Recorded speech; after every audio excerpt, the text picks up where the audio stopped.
Le fiancé a vendu ma maison en secret, alors je me suis assuré qu'il perde tout. Elisa Parker avait toujours cru avoir le contrôle de sa vie. Avocate à succès spécialisée dans les propriétés de grande valeur, elle avait bâti sa carrière avec détermination et intelligence. Lorsqu'elle rencontra Daniel Mercer, un conseiller financier charismatique et apparemment intègre, elle eut l'impression d'avoir enfin trouvé quelqu'un à sa hauteur. Leur relation fut intense dès le début, marquée par des dîners romantiques, des voyages inoubliables et une connexion qui semblait indestructible. En très peu de temps, Daniel lui demanda de l'épouser, et Elisa, convaincue d'avoir trouvé le partenaire parfait, répondit « oui », sans hésiter. Pendant des mois, la vie d'Elisa ressemblait à un conte de fées. Le mariage était planifié dans le moindre détail, et Daniel tenait absolument à l'impliquer dans chaque décision, du choix du lieu de la cérémonie au projet de lune de miel. Mais peu à peu, de petits signes commencèrent à la déranger. Daniel évitait systématiquement de parler de ses finances en profondeur, prétextant que sa profession exigeait de la discrétion.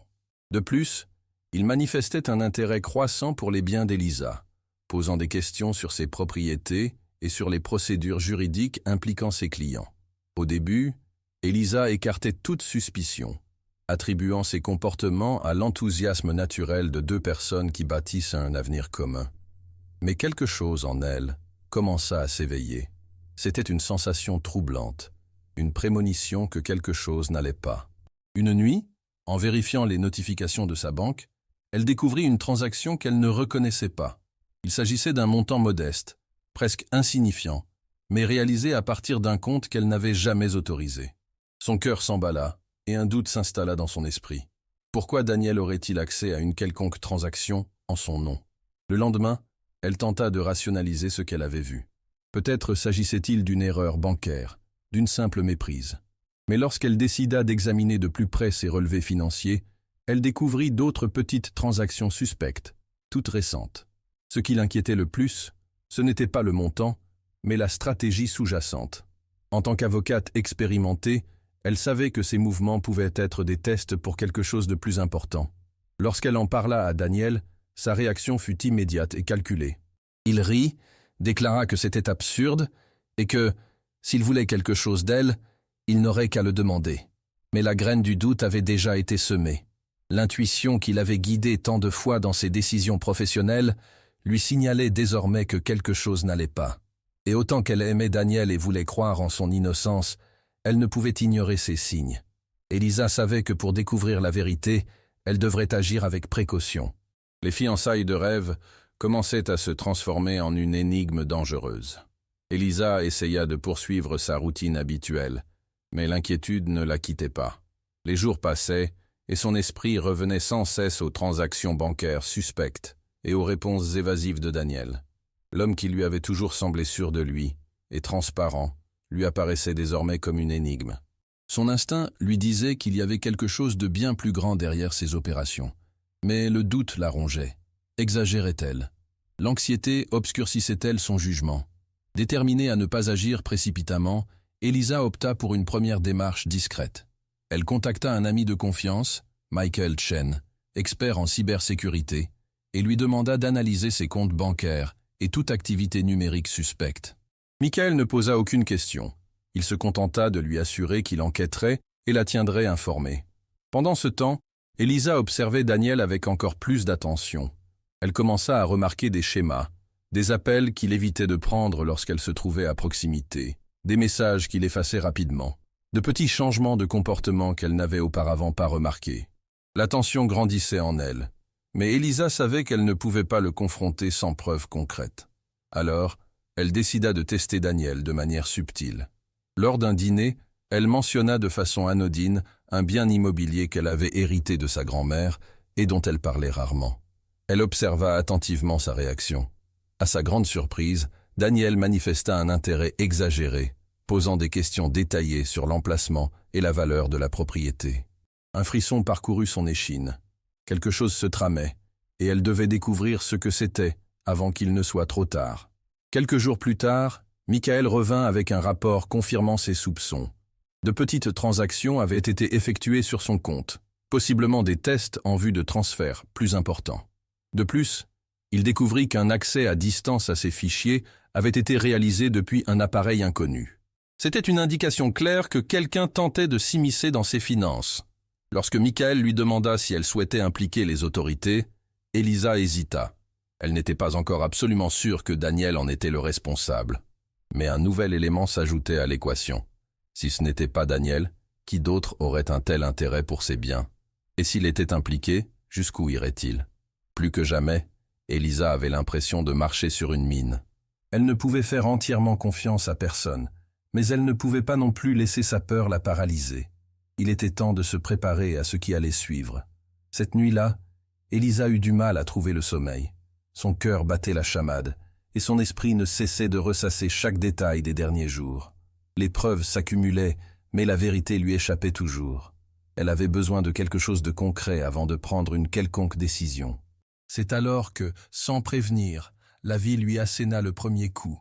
Une notification inattendue sur son téléphone la fit se redresser dans son lit, envahie par un frisson glacial. L'alerte provenait du système de sécurité de la maison de son enfance, une propriété historique qu'elle avait héritée de sa grand-mère et qu'elle surveillait à distance. Un mouvement suspect avait été détecté à l'entrée principale. Les mains tremblantes, elle accéda aux images en direct et vit quelque chose qui fit glaceler son sang. Un couple inconnu quittait la maison, accompagné de Vanessa Reynolds, une agente immobilière qu'elle reconnaissait vaguement. C'était comme si sa propriété était présentée à de potentiels acheteurs. Mais c'était impossible. Cette maison n'avait jamais été mise en vente. Elisa sentit un nœud se former dans son estomac. Elle appela immédiatement Michael et, sans perdre de temps, prit sa voiture et se rendit dans le quartier où se trouvait la maison. Elle se gara à quelques mètres et observa. Son esprit cherchait une explication logique, mais il n'y avait qu'une seule possibilité. Quelqu'un tentait de vendre sa propriété sans son autorisation. En vérifiant ses documents, elle découvrit quelque chose d'encore pire. Une demande de transfert de propriété avait été enregistrée la veille. Mais comment? Son nom figurait toujours sur l'acte. La peur céda la place à la colère. Qui était derrière tout cela? Comment osait-on toucher à ce qui lui appartenait de droit? Mais avant d'agir, elle devait s'en assurer. Elle prit une grande inspiration, prit quelques photos de l'agente et du couple inconnu et retourna à sa voiture. Sur le chemin du retour, elle sentit ses mains moites sur le volant. Elle savait que ce genre de fraude existait, mais elle n'aurait jamais imaginé en être victime. Cette nuit-là, seule dans son appartement, fixant les preuves sur son téléphone, Elisa comprit que sa vie était sur le point de changer. Le coup porté n'était pas seulement financier, il était personnel. Cette maison représentait son histoire, sa famille, son identité, et quelqu'un tentait de l'arracher de ses mains. Quoi qu'il en soit, cette personne ignorait à qui elle avait affaire. Le lendemain, Elisa se réveilla avec la sensation de ne plus vivre sa propre vie. Tout semblait irréel, comme si elle était prisonnière d'un cauchemar dont elle ne parvenait pas à sortir. La vente illégale de la maison de son enfance était une menace réelle, et elle devait agir avant que le pire ne se produise. Elle but une gorgée de café amer, essayant d'organiser ses pensées. Elle savait que quelqu'un avait falsifié des documents pour transférer la propriété, mais la question la plus perturbante restait en suspens. Qui était derrière tout cela? Michael appela tôt le matin, et la nouvelle qu'il apporta fut le coup de grâce à l'espoir qu'il s'agissait d'une simple erreur. Les relevés bancaires de Daniel révélaient des mouvements financiers liés à des comptes offshore, et le plus choquant, la signature sur la prétendue cession de propriété était identique à celle d'Elisa, une falsification presque parfaite. Son fiancé n'avait pas seulement eu accès à ces documents, il avait utilisé son identité pour lui voler ce qui lui appartenait. L'homme qu'elle s'apprêtait à épouser était derrière tout cela. Le sol sembla se dérober sous ses pieds. Pendant un instant, Elisa eut l'impression que l'air lui manquait, comme si elle avait reçu un coup de poing dans l'estomac. La personne en qui elle avait eu confiance pendant 3 ans, qui dormait à ses côtés chaque nuit, avait manigancé contre elle depuis le début. Chaque cadeau, chaque geste d'affection, chaque mot doux paraissait désormais faire partie d'un jeu de manipulation élaboré. Son cœur souffrait, mais son esprit reprit rapidement le contrôle. Ce n'était pas le moment de pleurer. Il était temps d'agir. Elle prit une profonde inspiration et décida qu'elle ne confronterait pas Daniel immédiatement. S'il avait été assez astucieux pour planifier une escroquerie aussi bien structurée, elle devait être encore plus intelligente pour la démanteler. Elle appela la juge Eleanor Montgomery, sa mentor et marraine, et lui expliqua toute la situation. En quelques minutes, Eleanor prit les mesures nécessaires pour geler toute transaction effectuée au nom d'Elisa et lancer une enquête sur les documents falsifiés. Pendant ce temps, Elisa se préparait à affronter Daniel comme si de rien n'était. Elle devait continuer à jouer le rôle de la fiancée amoureuse. Maintenant sa routine comme si elle était inconsciente de tout. L'idée de dormir à ses côtés cette nuit-là, sachant sa trahison, était étouffante. Mais elle ne pouvait se permettre d'en montrer le moindre signe. Au fond d'elle, elle savait que ce jeu ne faisait que commencer, et que la seule manière de le gagner était d'attendre le moment opportun pour agir. Tout en feignant la normalité auprès de Daniel, Elisa se plongeait de plus en plus dans l'enquête. Le jour, elle s'occupait de ses dossiers comme si rien ne se passait. La nuit, elle révisait des documents, traquait les transactions et assemblait le puzzle qui révélerait la véritable identité de l'homme qui lui avait un jour promis de l'aimer. Ce qu'elle découvrit fut bien pire qu'elle ne l'avait imaginé. Michael, toujours efficace, apporta des informations qui laissèrent Elisa sans voix. Daniel avait déjà agi de la sorte auparavant, 2 fois. Rebecca Chambers, une architecte renommée de Chicago, avait tout perdu après une relation avec lui. Ses propriétés avaient été vendues, son compte bancaire vidé, et faute de preuves suffisantes contre lui, elle s'était retrouvée engloutie dans les dettes. Ellen Whitaker, une avocate de Boston, avait subi un sort similaire. Sa carrière fut détruite après une fraude orchestrée par Daniel qui l'avait injustement mise sous enquête. Ces 2 femmes avaient disparu des radars pour repartir à zéro. Chaque détail révélé alourdissait le poids de la trahison. Le schéma était clair. Daniel choisissait des femmes financièrement prospères, gagnait leur confiance, et petit à petit, s'emparait de tout ce qui leur appartenait. Mais cette fois, il avait commis une erreur. Il n'avait pas choisi une victime de plus. Il avait choisi quelqu'un qui savait comment fonctionnaient les stratagèmes de fraude immobilière, qui connaissait la loi et disposait de connexions puissantes. La colère brûlait dans la poitrine d'Elisa, mais elle s'efforça de rester calme. Confronter Daniel à ce moment précis serait inutile. Il mentirait, tenterait de la manipuler, se présenterait comme la victime. C'était un prédateur calculateur, et elle ne lui laisserait aucune chance de s'en sortir. Elle décida de rassembler toutes les preuves avant de le faire tomber. Il ne perdrait pas seulement ce qu'il avait volé, il perdrait tout. Cette nuit-là, lorsque Daniel se coucha à ses côtés et passa ses bras autour d'elle, Elisa ferma les yeux et fit semblant d'être encore cette femme amoureuse et naïve qu'il croyait avoir trompée. Mais au fond d'elle, l'amour n'existait plus. Il n'y avait plus que la détermination d'en finir avec lui avant qu'il ne l'achève. Elisa savait que le temps était contre elle. Daniel était prudent, méticuleux et, surtout, dangereux. Il avait déjà trompé des femmes, s'en sortant indemne après chaque escroquerie, et il n'hésiterait pas à faire de même avec elle s'il sentait qu'il était en cours d'enquête. Alors, elle joua son jeu. Elle conserva les sourires, les dîners romantiques, les conversations sur la lune de miel. Chaque matin, elle se réveillait aux côtés de l'homme qui prévoyait de la détruire, et chaque soir, elle accumulait davantage de preuves pour s'assurer qu'il serait lui-même celui qui finirait par tout perdre. Pourtant, derrière cette performance impeccable, Elisa sentait le poids de la tension croître. Chaque regard de Daniel semblait chargé d'un sous-texte qu'elle n'arrivait pas à déchiffrer. Il commença à montrer un intérêt exagéré pour son emploi du temps, posant des questions qui, autrefois innocentes, sonnaient désormais comme des tentatives de contrôle. « Tu vas passer toute la journée au bureau ?» ou « Avec qui déjeunes-tu aujourd'hui ?» étaient des phrases courantes qu'elle n'aurait pas remarquées auparavant. Maintenant, elle comprenait qu'il s'agissait de moyens de la surveiller. En même temps, Daniel se montrait de plus en plus affectueux, comme s'il voulait renforcer sa confiance envers elle. Il envoyait des fleurs inattendues, préparait des dîners spéciaux et suggérait même de fixer la date du mariage au plus vite. Pour n'importe qui d'autre, ce serait un geste tendre. Pour Elisa, c'était un coup désespéré. Il accélérait les préparatifs parce qu'il savait que son temps était compté. Intérieurement, elle se demandait ce qu'il soupçonnait déjà. Avait-il perçu quelque chose? Avait-elle laissé échapper le moindre indice? Ou n'était-ce que paranoïa? Michael la rassurait qu'aucun signe ne laissait penser que Daniel savait qu'il était enquêté. Mais Elisa avait le sentiment que, d'une certaine manière, il pressentait que quelque chose clochait. La tension entre eux augmentait, Mais aucun d'eux n'en parlait. C'était comme une partie d'échecs, où un faux mouvement pouvait tout faire échouer. Puis, une nuit, Daniel lâcha une phrase qui fit s'arrêter le cœur d'Elisa. « Je pensais, peut-être devrions-nous partir en voyage avant le mariage. Juste tous les deux, sans distraction. » Le sens était clair. Il voulait l'éloigner de tout, l'emmener quelque part où elle n'aurait pas accès à ses contacts, à ses documents, à ses plans. Une alerte rouge retentit dans son esprit. La question n'était plus seulement de savoir ce que Daniel préparait, mais jusqu'où il irait pour s'assurer que son escroquerie soit un succès. Elisa savait qu'elle ne pouvait plus remettre les choses à plus tard. Chaque jour qui passait, Daniel resserrait l'étau autour d'elle, cherchant à hâter le mariage et à la tenir éloignée de ses réseaux.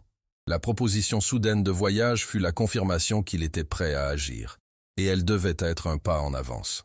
Prudemment, elle décida d'impliquer quelqu'un qui pourrait l'aider à agir discrètement et rapidement. Elle appela la seule personne en qui elle avait une confiance absolue, la juge Eleanor Montgomery. La rencontre eut lieu dans le bureau privé de la juge, à l'abri des regards indiscrets. Elisa présenta tout ce qu'elle avait découvert, les documents falsifiés, les transactions suspectes, les liens avec d'anciens fraudes. Eleanor écouta chaque détail en silence, son regard perçant absorbant la complexité de l'affaire. Lorsqu'Elisa eut fini, la juge prit une profonde inspiration et déclara d'une voix ferme. « Il est plus dangereux que tu ne l'imagines. S'il a déjà fait cela auparavant et s'en est sorti impunément, il n'hésitera pas à aller encore plus loin pour rester intouchable. » Ces mots glacèrent Elisa. Jusqu'à présent, elle considérait Daniel comme un manipulateur froid. Mais si ce n'était pas tout, et si, en se sentant acculé, il décidait de franchir une limite encore plus sombre? Eleanor souligna la gravité de la situation et prit des mesures immédiates. Grâce à son influence, elle obtint une ordonnance judiciaire bloquant toute transaction immobilière réalisée au nom d'Elisa sans sa présence. De plus, elle chargea un expert en criminalistique d'analyser les documents falsifiés afin de s'assurer que la contrefaçon puisse être légalement démontrée. Pendant ce temps, Michael intensifiait l'enquête numérique. Il traquait appels, messages et même la localisation de Daniel ces derniers mois. La découverte la plus troublante fut faite cette même nuit. Daniel n'essayait pas seulement de lui voler ses biens, il surveillait aussi ses clients les plus précieux. Ses prochaines cibles étaient déjà tracées et les arnaques étaient en cours. Il fallait l'arrêter avant que d'autres vies ne soient détruites. Elisa sortit de la rencontre avec Eleanor en se sentant renforcée, mais aussi bien consciente du danger qui la menaçait. Daniel n'avait aucune idée de ce qui se tramait dans l'ombre. Pour lui, Elisa restait la femme passionnée et naïve qui ne se doutait de rien. Mais désormais, le jeu avait changé. La chasse silencieuse avait commencé, et cette fois, Daniel ne s'en sortirait pas impunément. Les jours suivants, Elisa maintint sa routine comme si de rien n'était. Elle savait qu'elle ne devait montrer aucun signe d'alerte, car le moindre indice pouvait faire reculer Daniel et le faire disparaître avant que la justice ne l'atteigne. Mais intérieurement, son cœur battait avec l'anxiété de celle qui marche au bord du précipice. Elle devait rester forte. Il ne s'agissait pas seulement de récupérer sa maison ou ses biens, il s'agissait d'empêcher qu'il ne détruise d'autres vies. Puis, Daniel fit son prochain mouvement. Lors d'un petit déjeuner ordinaire un samedi, il lança l'appât qu'Elisa attendait. « Je pense que nous devrions fixer la date du mariage au plus vite, » dit-il avec un sourire calculé. Ce serait peut-être le bon moment pour repartir à zéro, sans souci. Elisa, serrant fermement sa tasse de café pour éviter que ses mains ne tremblent, lui rendit son sourire. « Qu'est-ce que tu proposes ?» demanda-t-elle d'une voix légère, comme si l'idée l'intéressait vraiment. Daniel semblait satisfait. « La semaine prochaine, nous pourrions partir en voyage, peut-être en Europe. Puisque tu es si débordé de travail, ce serait bien de faire une pause. Ensuite, nous reviendrons et réglerons les détails du mariage. » Elisa sentit un frisson lui parcourir l'échine. Il voulait l'emmener hors du pays, loin de son bureau, de ses clients, de toute ressource qui pourrait contrecarrer sa fraude. Si elle acceptait, elle savait que tout serait perdu. Mais Elisa n'était plus une proie sans défense. Au lieu de refuser directement, elle sema le doute. Cela semble merveilleux. Mais j'ai quelques affaires à régler au bureau d'abord. Peut-être dans quelques semaines. Daniel hésita un instant, analysant sa réponse. Elle retint son souffle, attendant sa réaction.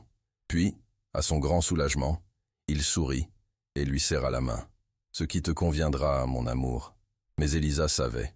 Il pesait ses mots, tentant de déterminer si elle était réellement distraite ou si elle soupçonnait déjà quelque chose.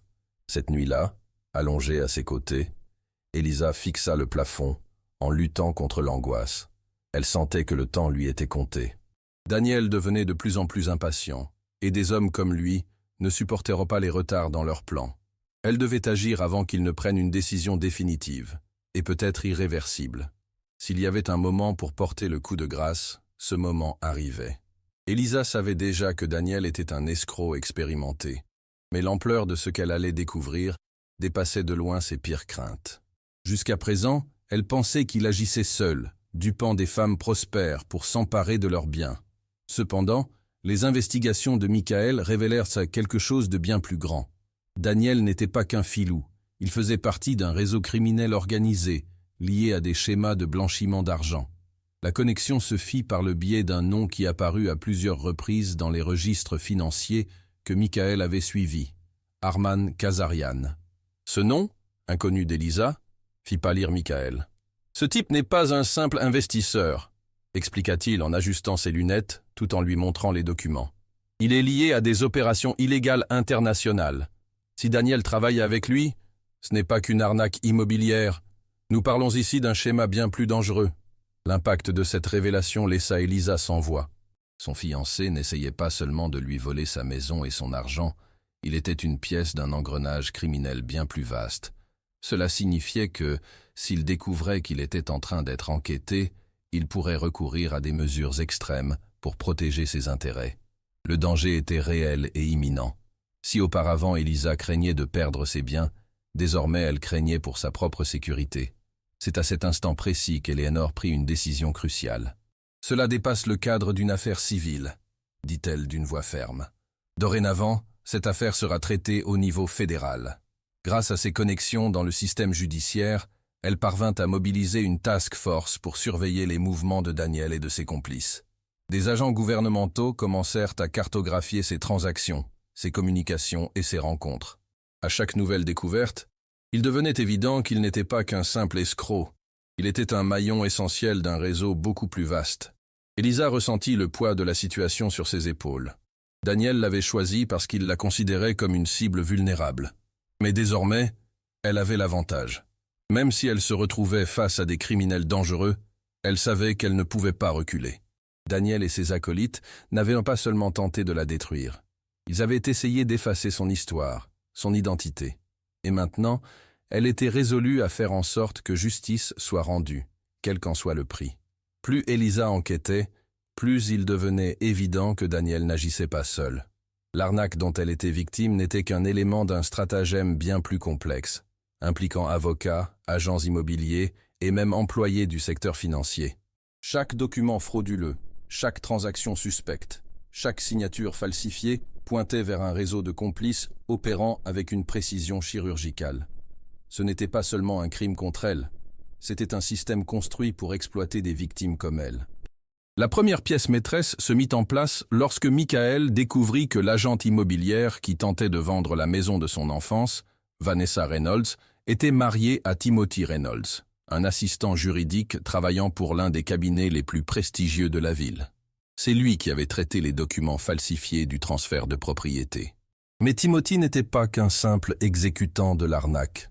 Il faisait partie d'un groupe aidant les criminels à manipuler les registres immobiliers sans éveiller les soupçons. Eleanor utilisa son influence pour faire ouvrir une enquête sur le cabinet de Timothy. Ce qu'ils découvrirent fut encore pire que prévu. Il ne s'agissait pas d'un cas isolé. Plusieurs femmes au profil similaire à celui d'Elisa avaient perdu leur propriété dans des circonstances suspectes. Le stratagème de Daniel était bien plus structuré que quiconque l'avait imaginé. Il ne séduisait pas seulement des femmes financièrement indépendantes, il disposait d'une équipe d'experts rendant le vol parfait possible. Pendant ce temps, Daniel continuait d'agir comme si de rien n'était. Dîner romantique, messages passionnés, projet de mariage. Pour lui, Elisa n'était qu'un pion de plus dans son jeu. Mais désormais, elle voyait les choses avec une clarté saisissante. Les démonstrations d'affection étaient calculées, les gestes étaient des stratégies, et les paroles n'étaient que des mensonges répétés. Il n'avait aucune idée que, dans l'ombre, chacun de ses mouvements était surveillé et enregistré comme preuve. La tension montait de jour en jour. Elisa savait que, dès que Daniel se rendrait compte qu'il était acculé, il pourrait tenter de fuir ou, pire, agir de manière imprévisible. Mais elle n'était plus seule. Maintenant, la loi était de son côté, avec des agents fédéraux engagés et un plan pour démanteler tout le réseau. La question n'était plus de savoir si Daniel serait attrapé, mais quand et comment il tomberait. Elisa ne doutait plus. Daniel était encerclé, et chacun de ses mouvements était suivi. Mais il manquait encore un détail essentiel avant de passer à l'action. Elle devait découvrir quelles seraient ses prochaines étapes et s'assurer qu'il n'avait aucune échappatoire. Le plan était en marche, mais la moindre erreur pouvait tout compromettre. Désormais, chaque détail comptait. Michael parvint à accéder aux récents enregistrements des communications de Daniel et découvrit quelque chose d'alarmant. Ces derniers jours, il avait intensifié ses appels à des contacts à l'étranger. En particulier, un nom réapparut à plusieurs reprises. Arman Kazarian, le suspect de blanchiment d'argent déjà repéré par les autorités. Les messages échangés entre eux indiquaient que Daniel prévoyait de transférer une grosse somme d'argent très prochainement. La seule question était, d'où viendrait cette somme? La réponse arriva plus vite qu'il ne l'avait espéré. Daniel avait repéré 2 importantes affaires immobilières que Elisa avait mentionnées de façon anodine lors du petit déjeuner. La Henderson Estate et la Westbrook Mansion, 2 propriétés valant des millions, qui étaient sur le point d'être vendues et dont elle avait la responsabilité légale. S'il parvenait à accéder aux transactions, il pourrait détourner des millions sans que personne ne s'en aperçoive, jusqu'à ce qu'il soit trop tard. Maintenant, Elisa comprenait pourquoi il voulait qu'elle parte en voyage. Il avait besoin qu'elle soit loin lorsque tout se passerait. Cette fois, elle décida de renverser la situation. Elle feignit de s'impliquer encore davantage dans les préparatifs du mariage, parla de destination pour la lune de miel, et alla même jusqu'à suggérer d'accepter le voyage qu'il désirait tant. Pendant ce temps, Eleanor œuvrait discrètement pour bloquer tout mouvement financier suspect et alerter les entreprises impliquées dans les négociations. En apparence, rien n'avait changé. Mais en coulisses, des barrières se mettaient en place pour empêcher Daniel de s'enfuir avec l'argent. Ce soir-là, alors qu'il dînait aux chandelles, Elisa sentit le regard de Daniel posé sur elle. Il croyait avoir le contrôle. Il pensait qu'en quelques jours, il aurait tout ce qu'il désirait.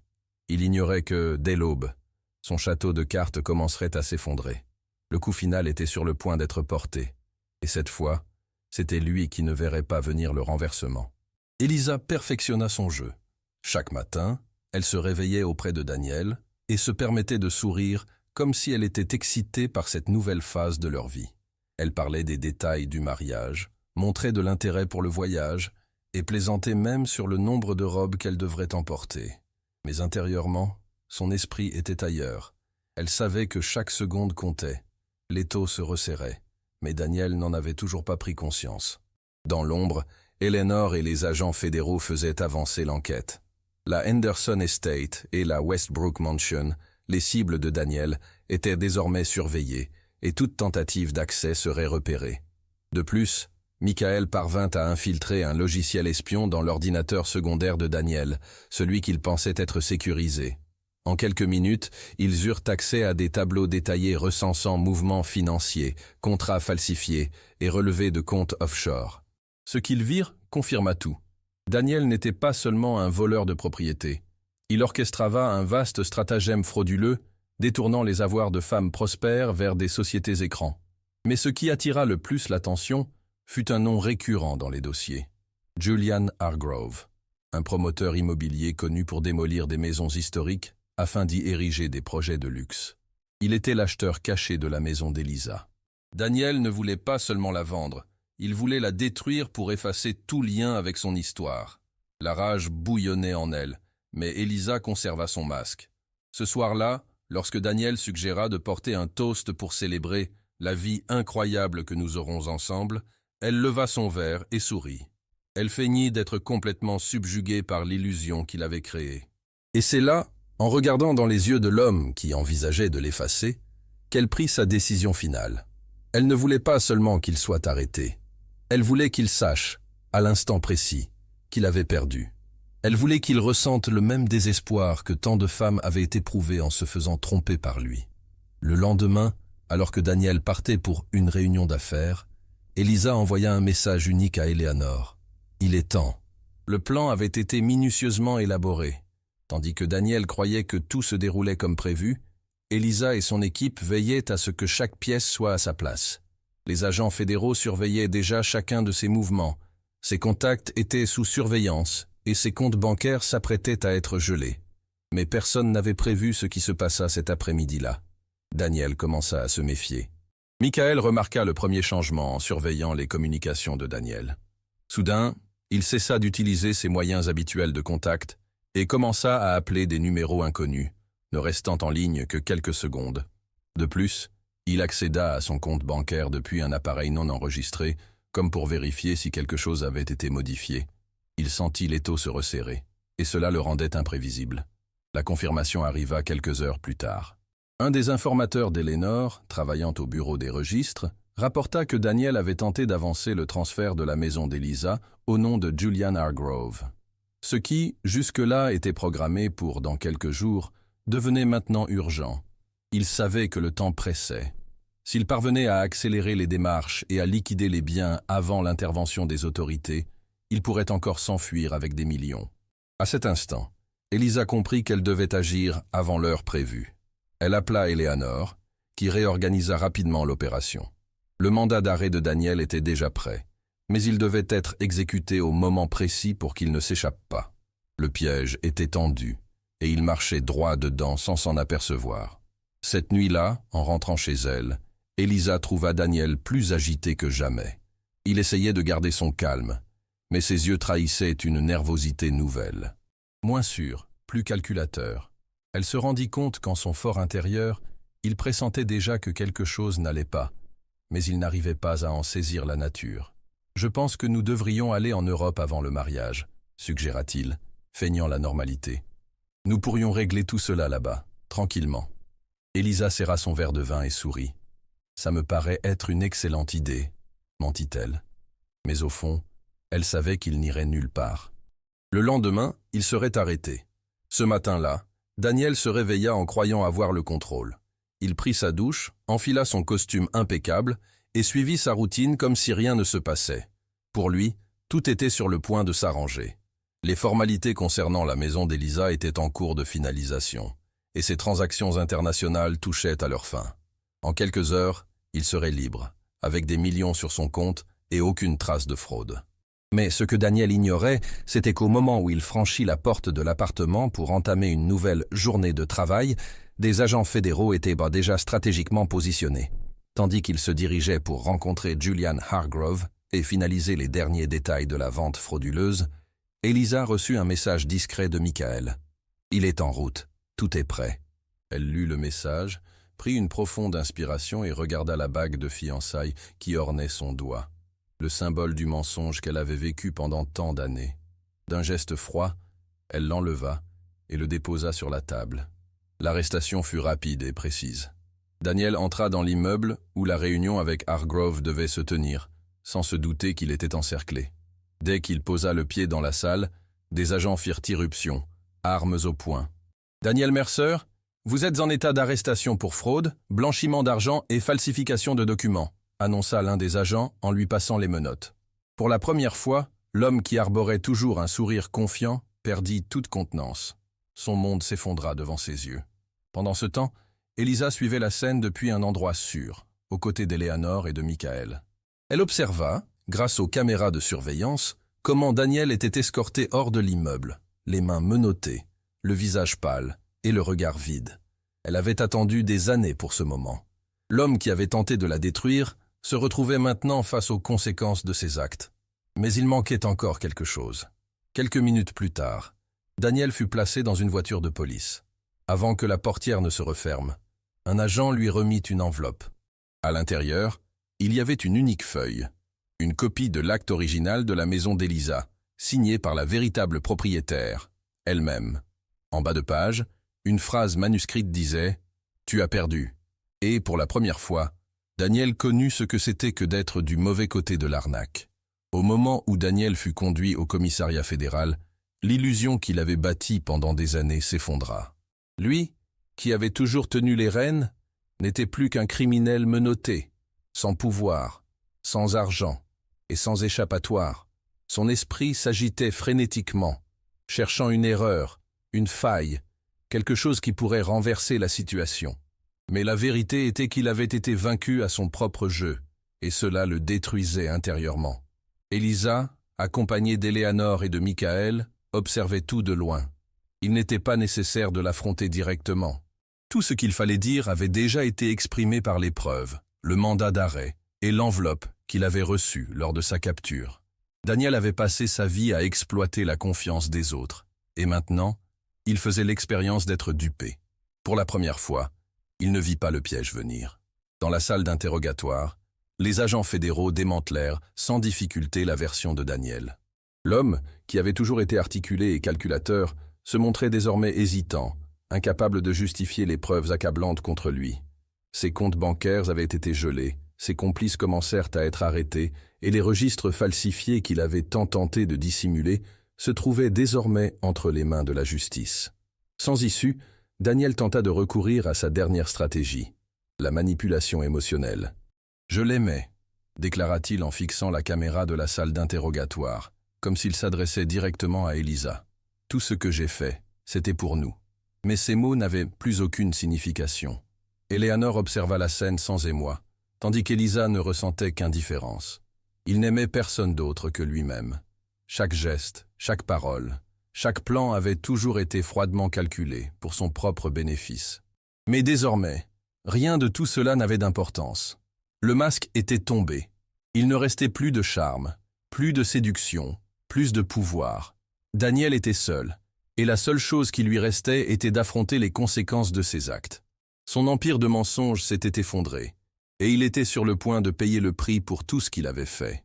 Les jours qui suivirent l'arrestation de Daniel furent un tourbillon d'événements. Les enquêtes progressèrent rapidement, et les procureurs fédéraux constituèrent un dossier solide contre lui et ses complices.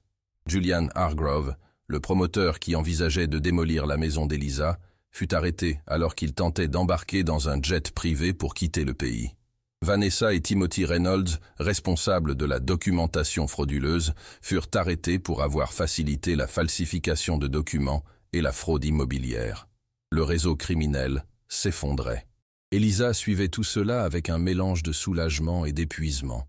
Elle avait passé des mois à dormir aux côtés d'un homme qui planifiait en secret de la détruire. Maintenant, c'était lui qui voyait sa vie s'effondrer devant ses yeux. Mais malgré la victoire, il n'y avait aucune satisfaction dans la vengeance. Ce qu'elle ressentait était bien plus profond. Un sentiment de justice, la certitude qu'aucune autre personne ne subirait le même sort que Rebecca Chambers, Helen Whitaker et tant d'autres femmes. Le procès de Daniel fut organisé rapidement, tant les preuves étaient irréfutables.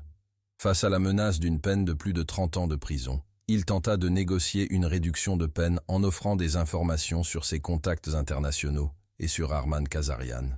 Mais les procureurs ne se hâtaient pas.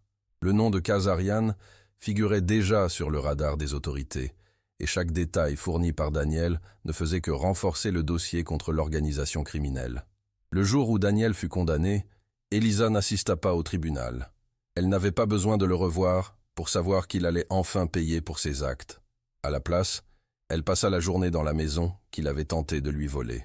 Elle parcourut les pièces restaurées, toucha les murs qui portaient à l'histoire de sa famille et ressentit une vague de gratitude d'avoir réussi à la protéger. Ce lieu n'était pas qu'un simple bien immobilier, c'était une partie de son identité, et personne ne pourrait jamais lui arracher cela. Le soir, assise sur le porche, regardant les lumières de la ville au loin, Elisa prit une profonde inspiration et laissa la tension des derniers mois se dissiper. Daniel était là où il méritait d'être. La justice avait été rendue, et son histoire ne se terminerait pas comme celle de tant d'autres victimes avant elle. Maintenant, enfin, elle était libre. Après des mois de tension, de batailles judiciaires et de révélations dévastatrices, Elisa se retrouva face à quelque chose qu'elle n'avait pas prévu, le silence. Pour la première fois depuis longtemps, sa vie n'était plus en danger. Il n'y avait plus de secrets cachés à chaque coin de rue, et elle n'avait plus à feindre d'être quelqu'un qu'elle n'était pas. Daniel était en prison. Son réseau criminel avait été démantelé, et sa maison, celle qu'elle avait failli perdre, se tenait toujours intacte. Mais la question qui surgit toujours après une grande tempête restait: Que faire de cette liberté nouvellement conquise? Retourner au travail semblait être la voie la plus naturelle. En tant qu'avocate spécialisée dans les propriétés de grande valeur, Elisa avait toujours éprouvé du plaisir à protéger des héritages historiques et à veiller à ce que les legs ne soient pas dilapidés par des profiteurs. Mais quelque chose en elle avait changé. Sa propre expérience lui avait ouvert les yeux sur un problème bien plus vaste. Combien d'autres personnes avaient été victimes d'escroqueries similaires? Combien de femmes à succès avaient vu leur vie détruite par des prédateurs comme Daniel? Animée par cette inquiétude, Elisa décida de réorienter sa carrière. Avec le soutien d'Eleanor, elle lança un projet destiné aux victimes de fraudes financières et immobilières, offrant une aide juridique à celles qui avaient été dupées et ne savaient pas par où commencer. Son histoire devint un exemple, non pas de fragilité, mais de résilience. Elle savait ce que c'était que de perdre confiance, de se sentir trahie, de voir son identité menacée, et désormais, elle voulait éviter que cela n'arrive à d'autres. Cependant, ce nouveau départ ne se limitait pas seulement au travail. Pour la première fois, Elisa se permit d'envisager sa vie personnelle sans l'ombre de Daniel. Les nuits blanches, les moments de paranoïa, le sentiment d'être constamment surveillée, tout commença à s'estomper peu à peu. Des cicatrices restaient, certes, mais elles étaient désormais les marques d'une bataille qu'elle avait remportée. Et surtout, elles étaient la preuve qu'elle était bien plus forte qu'elle ne l'avait imaginé. Un après-midi, alors qu'elle arpentait les rues de San Francisco, elle sentit le vent froid caresser son visage et ferma les yeux un instant. Là, entre le brouhaha de la ville et la douceur d'un soleil timide, elle comprit qu'elle était exactement là où elle devait être. Son passé avait tenté de la définir, mais elle avait choisi autre chose. Elle avait choisi d'avancer. Elle avait choisi de recommencer. Le temps passa, et Elisa sentit enfin que sa vie retrouvait peu à peu son cours normal. Son travail d'aide aux victimes de fraude se développait, et à chaque affaire résolue, elle se disait que sa douloureuse expérience n'avait pas été vaine. Peu à peu, le souvenir de Daniel se transforma en un écho lointain, un chapitre sombre désormais révolu. Mais le destin, comme toujours, avait ses propres plans. Un matin ordinaire, alors qu'elle examinait des documents dans son bureau, son téléphone sonna. C'était Michael. L'urgence dans sa voix fit battre son cœur à toute allure. « Tu dois voir ça », dit-il en lui envoyant un fichier par courriel. Les mains tremblantes, Elisa ouvrit la pièce jointe et sentit l'air lui manquer un instant. Il s'agissait d'un relevé d'une transaction récente, un transfert de fonds vers un compte offshore lié à Arman Kazarian. L'expéditeur, un intermédiaire inconnu, mais qui, selon des analystes financiers, pourrait agir au nom de Daniel. Cela n'avait aucun sens. Daniel était en prison, condamné à une peine telle qu'aucun mouvement financier ne pouvait être envisageable. Comment pouvait-il encore être impliqué dans des affaires illégales? Serait-il possible qu'il ait des complices à l'extérieur, poursuivant son œuvre? Ou pire, qu'il négocie lui-même sa sortie? Eleanor fut immédiatement alertée. Grâce à ses accès au système judiciaire, elle confirma que Daniel restait sous garde, sans aucune autorisation de libération. Mais ce nouveau mouvement laissait entendre que quelqu'un, quelque part, agissait encore en son nom. « Ce n'est pas fini », déclara Eleanor en refermant le dossier sur la table. Quelqu'un tente de s'assurer qu'il revienne dans le jeu. Elisa sentit un frisson lui parcourir le dos. Elle avait cru refermer ce chapitre de sa vie, mais désormais, elle réalisait que l'histoire n'était peut-être pas terminée. Soudain, la liberté pour laquelle elle s'était battue semblait à nouveau menacée. Mais s'il y avait bien une chose que Daniel ignorait, c'était qu'à présent, elle ne se laisserait plus prendre par surprise. Elisa savait qu'elle ne pouvait ignorer ce signal.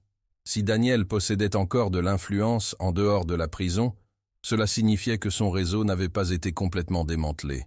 Et pire encore, cela signifiait qu'il croyait toujours pouvoir s'enfuir. Son instinct lui disait que ce mouvement n'était pas qu'une opération financière, c'était un avertissement. Un dernier coup d'un homme qui refusait d'accepter sa défaite. Michael intensifia l'enquête et découvrit que le compte sur lequel l'argent avait été envoyé appartenait à un avocat spécialisé dans les négociations d'accords internationaux. Cela pouvait indiquer deux choses. Soit Daniel achetait une protection depuis la prison, soit il tentait de négocier une éventuelle extradition vers un pays ne disposant pas d'accord d'extradition avec les États-Unis. Quoi qu'il en soit, il avait encore des alliés œuvrant pour lui. Eleanor, désormais totalement impliquée dans l'affaire, agit rapidement. Grâce à son influence dans le système judiciaire, elle obtint l'accès aux conversations surveillées de Daniel en prison. Ce qu'ils découvrirent confirma leurs soupçons. Il avait été en contact avec quelqu'un à l'extérieur, quelqu'un qui était toujours libre et prêt à l'aider. La conversation interceptée révéla un nom qu'Elisa n'aurait jamais imaginé revoir. Julian Hargrove. Hargrove, l'homme d'affaires qui avait failli démolir sa maison, avait réussi à échapper aux accusations les plus graves lors de son premier procès et était revenu sur le marché, opérant toujours dans l'ombre. Maintenant, il semblait que lui et Daniel réactivaient leur partenariat criminel. S'ils parvenaient à finaliser leur coup, Daniel pourrait disparaître de la surface avant même d'être jugé. Le temps jouait contre eux. Mais Elisa n'était plus la femme qui avait autrefois fait confiance aveuglément à Daniel. Cette fois, elle prendrait l'initiative. Avec un plan stratégique élaboré en collaboration avec Eleanor et Michael, ils conçurent une contre-attaque pour exposer Julian Hargrove avant qu'un quelconque chantage ne puisse être envisagé. Si Daniel croyait encore pouvoir s'en sortir, il était sur le point de découvrir que son dernier coup serait également son échec définitif. L'étau autour de Daniel se resserrait pour la seconde fois. Mais cette fois, Elisa ressentait quelque chose de différent. Une sombre intuition que quelque chose clochait. Tout avait été minutieusement planifié. Les autorités étaient prêtes à intercepter la moindre tentative de fuite. Julian Hargrove était sous surveillance et les comptes suspects avaient été tracés. Rien ne semblait échapper à leur contrôle. Et pourtant, quelque chose l'inquiétait. La nuit précédant l'exécution finale du plan, Elisa fit un rêve étrange. Elle se trouvait dans la maison de sa grand-mère, celle qu'elle avait failli perdre à cause de Daniel, mais les meubles étaient recouverts de draps blancs, comme si la maison était abandonnée. Elle erra de pièce en pièce jusqu'à atteindre la bibliothèque, où une silhouette indistincte était assise dans le fauteuil favori de sa grand-mère. « Il ne pourra pas fuir ce qu'il a fait », disait une voix, ferme et dénuée d'émotion. Lorsqu'Elisa tenta de s'en approcher, elle se réveilla en haletant, le cœur battant la chamade. Le lendemain, alors qu'il se préparait à passer à l'action, Michael reçut un appel de la prison. Quelque chose d'inattendu s'était produit.